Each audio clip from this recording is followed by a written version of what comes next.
भाई जिंदगी में अगर सब कुछ सही चल रहा हो ना तो समझ जाना कि भगवान तुमसे बहुत बड़ा बदला लेने वाला है। और मेरी जिंदगी का सबसे बड़ा बदला था इंजीनियरिंग। और वो भी कौन सी, मैकेनिकल इंजीनियरिंग। पर भाई मैंने सुना है कि इंजीनियरिंग करने से दिमाग खुलता है। अबे घंटा खुलता है साला, दिमाग का दही हो गया और करियर का रायता फैल गया है साला। भाई 12वीं पास करते ही ना रिश्तेदारों के घर से ऐसा लगता है आइंस्टाइन का फूफा जाग गया हो।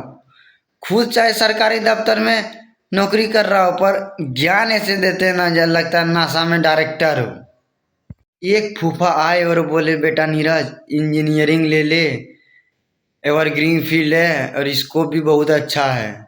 ओ भाई साहब, ये स्केप का नाम सुनते ही हमारे घर वालों की आंखों में अंबानी के सपने तैरने लगते हैं।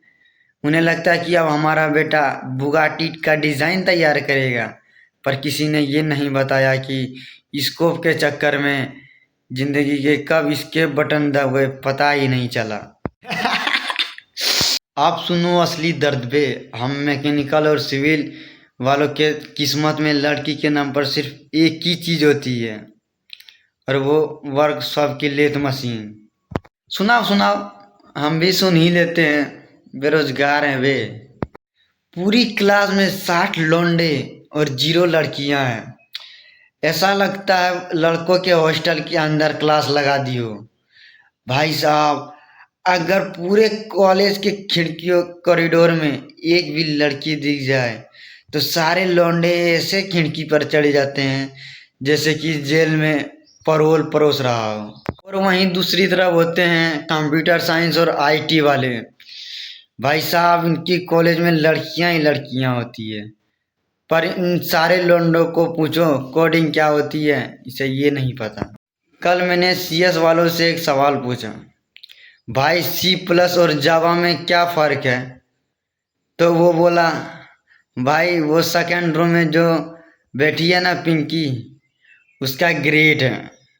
और जावा, ये जो कैंटीन में नई कॉफ़ी मशीन आई है ना, वो जावा है। तेरी बहन का कोडिंग मारूं, जाके अपना कीबोर्ड तोड़ भाई जा।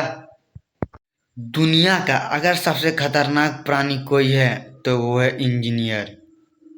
एग्ज़ाम के टाइम पर यूनिवर्सिटी टाइम टेबल 2 महीने पहले दे दी जाती है, पर हमारा इंजीनियर रात को 2 बजे अपने दोस्त को फ़ोन घुराएगा, भाई सुनना कल कौन सा पेपर है, मैथ है या थर्मल? और सुनना जेरोक्स का दुकान खुला होगा क्या, मेरे लिए भी ले आता। स्कूल के टाइम पे मम्मी पापा पूछते थे, बेटा कितना परसेंट आया, 90 या 95? और अब पूछते हैं, बेटा कितना बैक लगा, 2 या 4?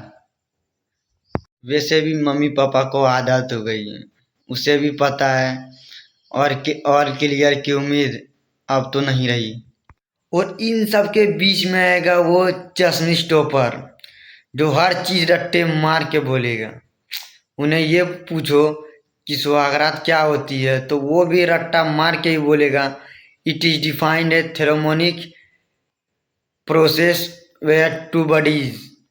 अबे सालो, कुछ तो बिना रटे बोल दिया करो। इन सब का कारण है वो दो बुढ़ा, आइंस्टाइन और न्यूटन। जब न्यूटन के सर पर सेब गिरा तो खा लेता या उसका जूस बना लेता या फिर उसे वहीं छोड़ देता, पर नहीं, उसे चुल मची थी कि सेब कैसे गिरा, क्यों गिरा। अगर सेब की जगह 5 किलो का कटहर गिरता या फिर नारियल तो उसका भेजा वहीं फ्राई हो जाता और हमें पढ़ना भी नहीं पड़ता ग्रेविटी क्या होती है। और फिर आया आइंस्टाइन, भाई साहब ने इक्वेशन दे दी, E = mc²। और हमारे यहाँ आज इसका मतलब होता है इंजीनियर बराबर माँ की कंट्रोल। भाई कंट्रोल। सबसे बड़ा का असली काला था असाइनमेंट। पता नहीं किस डायरेक्टर ने असाइनमेंट का आविष्कार किया। रात भर जागो, पन्ने काले करो और दोस्त के फाइलों से Ctrl+V और Ctrl+Java और जब सुबह प्रोफेसर के पास जाओ तो वो ऐसे साइन मारता है जैसे किसी सरकारी फाइल में थप्पा लगा रहा हो। भाई ये असाइनमेंट पर असाइनमेंट, असाइनमेंट पर असाइनमेंट, जिंदगी एक अधूरी असाइनमेंट बन के रह गई है। भैया मेरी 12वीं खत्म हो गई है, अब मैं आगे क्या करूं? चढ़ाई बेचारे, एक और बकरा आ गया हमारी बिरादरी का। चल भाग यहाँ से, अगली बार इंजीनियर का नाम लिया ना तो घर से निकाल दूंगा।